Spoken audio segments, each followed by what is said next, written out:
Kisah Nabi Muhammad SAW. Kisah Bilal bin Rabah, muazin pertama di zaman Rasulullah. Bilal bin Rabah adalah budak milik Umayyah bin Khalaf, seorang pemuka kaum kafir Quraisy. Ketika Umayyah mendengar bahwa budaknya masuk Islam, ia marah dan menyiksa Bilal. Abu Bakar yang melihat Bilal disiksa merasa iba, lalu ia membeli dan memerdekakannya.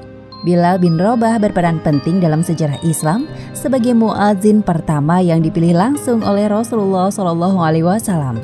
Namanya Bilal bin Rabah. Ia lahir dari rahim seorang ibu bernama Hammamah 43 tahun sebelum Hijriah di daerah As-Sarah. Sedangkan ayahnya bernama Rabah. Hammamah adalah budak wanita berkulit hitam.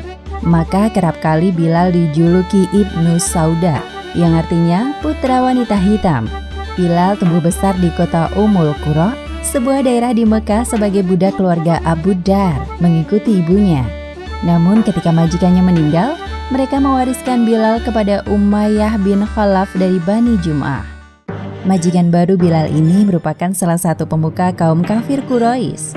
Suatu kali secara tidak sengaja, Bilal mendengar percakapan Umayyah dengan para tamunya tentang Nabi Muhammad SAW.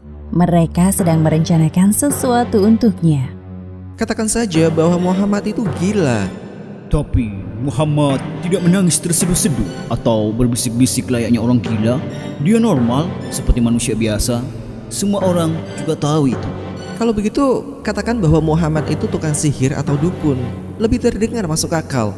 Tapi dia tidak mengucapkan mantra-mantra atau mengeluarkan tali layaknya tukang sihir yang pernah kita temui. Mereka terus berpikir dan berpikir tentang julukan apa yang layak disematkan pada Rasulullah. Namun kemudian mereka menyerah. Apa boleh buat? Kita terpaksa menuduhnya begini-begitu agar orang-orang tidak mengikuti ajarannya dan tetap berpegang teguh pada ajaran nenek moyang kita. Aku yakin orang-orang lemah dan miskin itu mempercayai ucapan kita. Sulit sekali mencari kelemahan Muhammad. Dia terlalu sempurna sebagai seorang manusia. Semestinya Nabi terakhir tidak lahir dari kabilah Bani Hashim, tapi dari kabilah kita. Takdir memang tidak adil. Bilal penasaran dengan sosok yang sedang mereka bicarakan. Ia pun mencari tahu lebih banyak tentang Nabi Muhammad SAW dan ajaran yang dibawa beliau. Ternyata ada beberapa orang yang dikenalnya telah masuk Islam. Pada suatu malam, Bilal melihat cahaya keimanan dari hati kecilnya. Mengapa hatiku lebih condong kepada Islam walaupun aku belum mengenal ajaran baru itu? Apakah ini sebuah petunjuk dari Allah kepadaku? Lebih baik besok kutemui Rasulullah di rumahnya. Seperti yang direncanakan, keesokan harinya Bilal menemui Rasulullah dan menyatakan keislamannya. Selamat datang kepada cahaya Islam dan iman. Wahai saudaraku Bilal, silakan engkau ikuti perkataanku setelah ini. Asyhadu an la ilaha illallah wa asyhadu anna Muhammadar Rasulullah.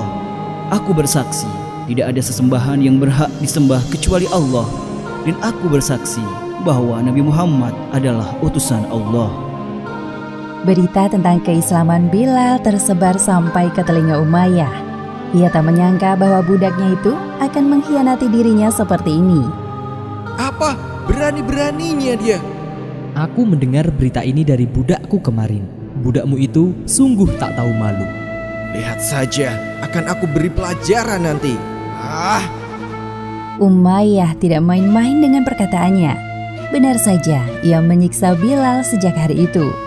Aku masih menikmati penderitaannya. Itulah akibat dari orang yang melanggar perintahku. Sebelum habis kesabaranku, katakan sekali saja hal baik tentang Tuhan berhala. Tidak, aku tidak mau mengatakannya. Baiklah kalau engkau menolak.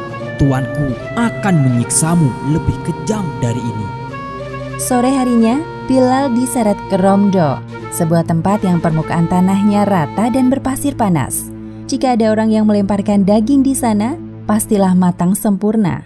Para algojo itu meletakkan batu besar di atas dada Bilal, menghimpitnya sampai sesak. Namun hal tersebut tidak menggoyahkan keimanan Bilal. Ia terus menyebut asma Allah semampunya. Bilal terus disiksa sepanjang hari tanpa diberi makan dan minum.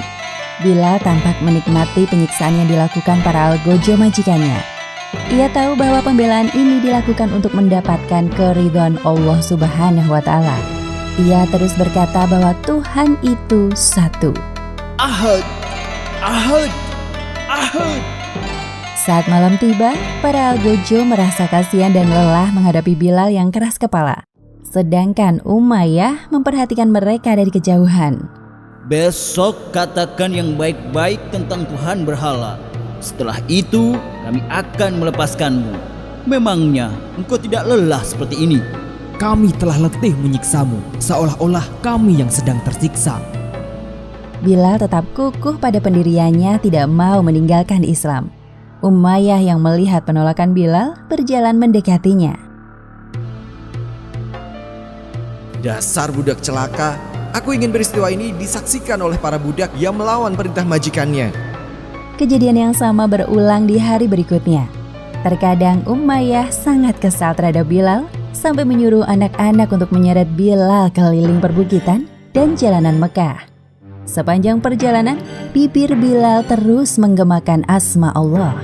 Orang-orang yang melihat Bilal merasa kasihan, namun tidak bisa berbuat apa-apa. Lalu muncullah sekelompok penipu mendekati Umayyah.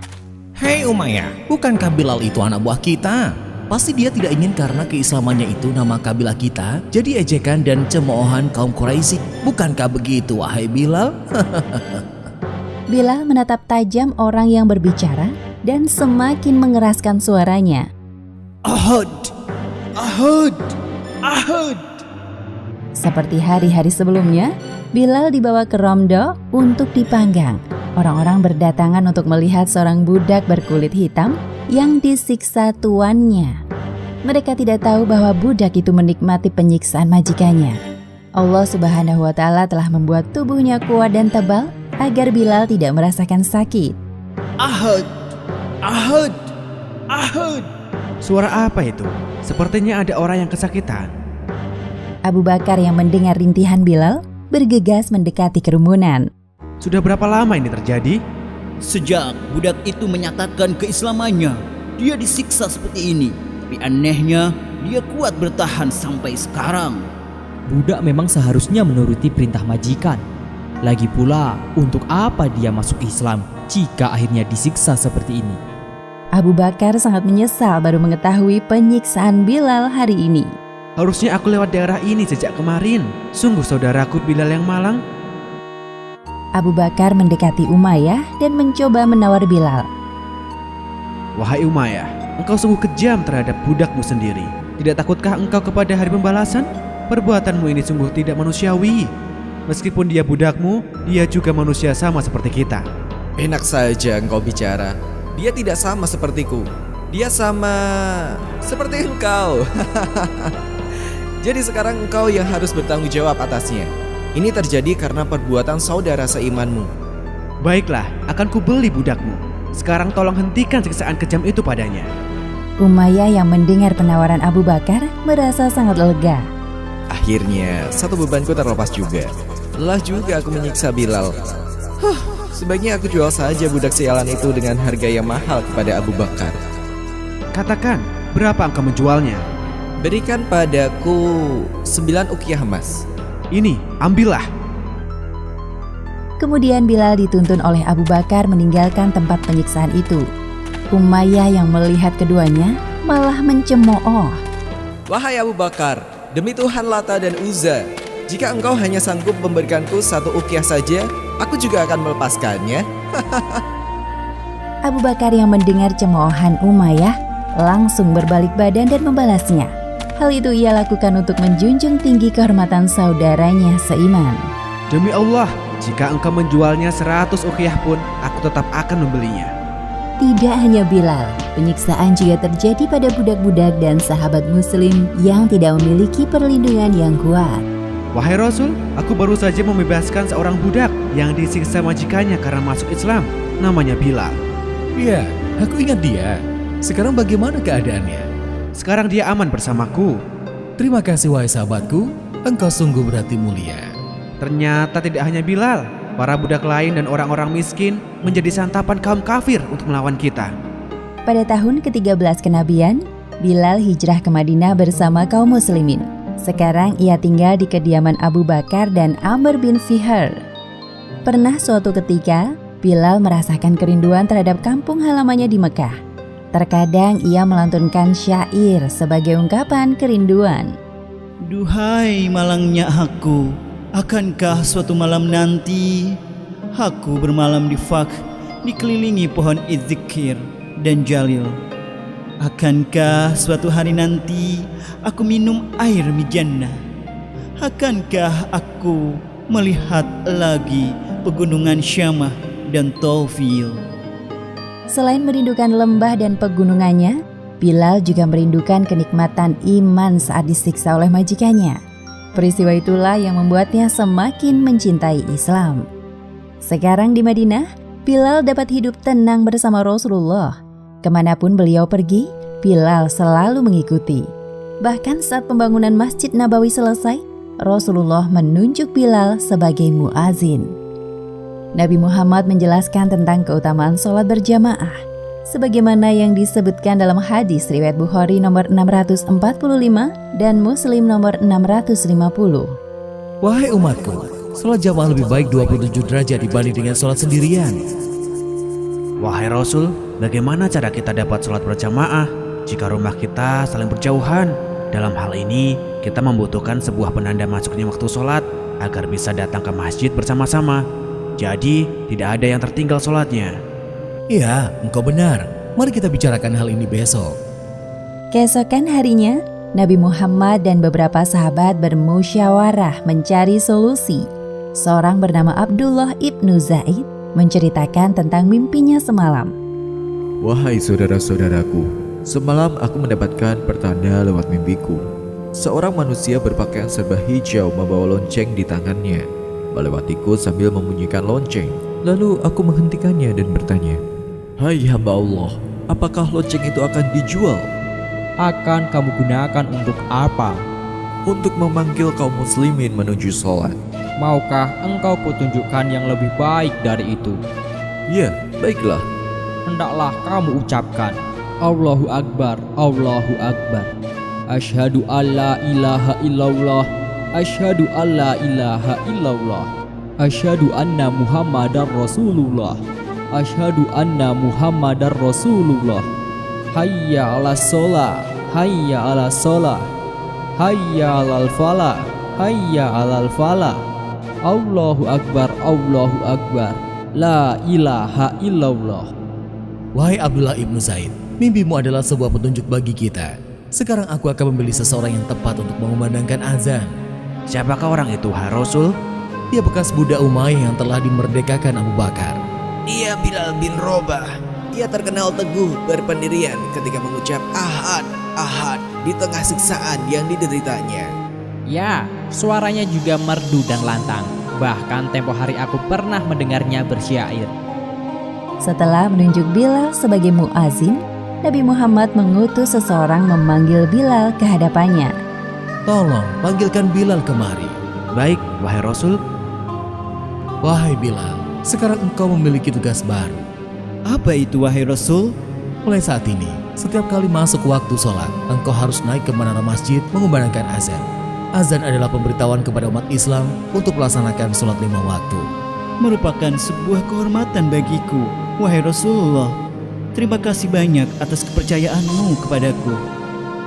Hari ini Nabi Muhammad SAW mengangkat derajat Bilal bin Robah, seorang mantan budak menjadi muazin yang suaranya menggema ke seluruh pelosok negeri, mengisi semangat kaum muslimin untuk sholat berjamaah. Kemudian Bilal dijuluki muazin ar-Rasul dan menjadi muazin pertama dalam sejarah Islam. Allahu Akbar, Allahu Akbar, Allahu Akbar, Allahu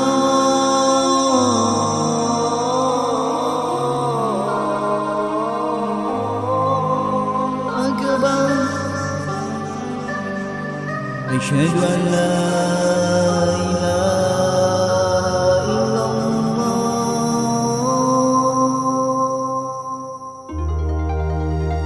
أشهد أن لا إله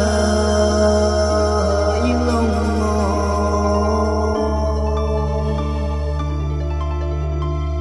Demikianlah sepenggal kisah tentang Bilal bin Rabah, muazin pertama di zaman Rasulullah. Hikmah yang dapat kita ambil dari kisah ini: pertama, hendaknya kita mencontoh sosok Bilal yang tidak goyah meskipun disiksa demi mempertahankan keimanannya kepada Allah Subhanahu wa Ta'ala. Dan kedua, sebaiknya kita mengutamakan sholat berjamaah 5 waktu dalam sehari.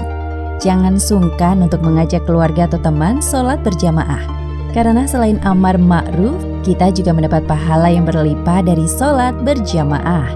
Wallahu a'lam bishawab.